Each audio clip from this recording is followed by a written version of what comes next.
Ce projet donc s'intéresse au suivi longitudinal des capacités de contrôle énergétique chez les enfants de moins de 15 mois et s'intègre dans le cadre de mes travaux sur la compréhension des déterminants précoces du contrôle de la prise alimentaire chez les enfants, que je mène donc au Centre des sciences du goût et de l'alimentation à Dijon.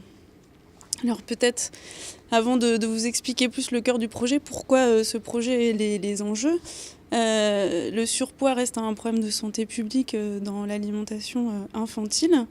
Or, on sait qu'un dérèglement précoce des capacités de contrôle énergétique peut aboutir à un dérèglement de la balance énergétique et donc à un surpoids.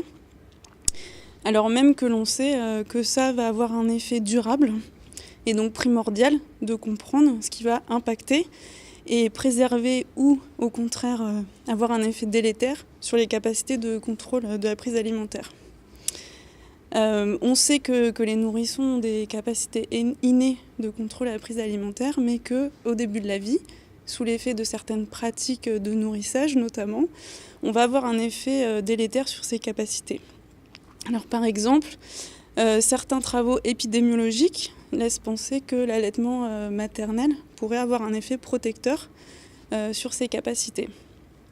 Mais ces questions ont été relativement peu étudiées. Donc c'est tout l'objet de ce travail, d'essayer de comprendre et d'évaluer quelles sont les capacités de contrôle énergétique des bébés et quel peut être l'impact de certaines pratiques parentales d'alimentation lactée ou de diversification sur ces capacités. Alors comment on fait ça ?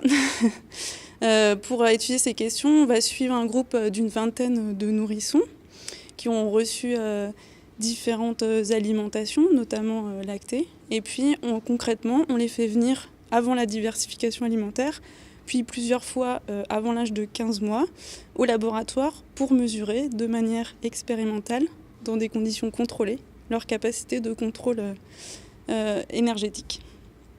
Voilà, donc ces résultats permettront de mieux comprendre quelles sont les pratiques qui peuvent avoir un effet de prévention ou au contraire un effet délétère sur ces capacités de contrôle au tout début de la vie. C'est donc extrêmement important d'avoir des clés pour pouvoir proposer des moyens de prévention.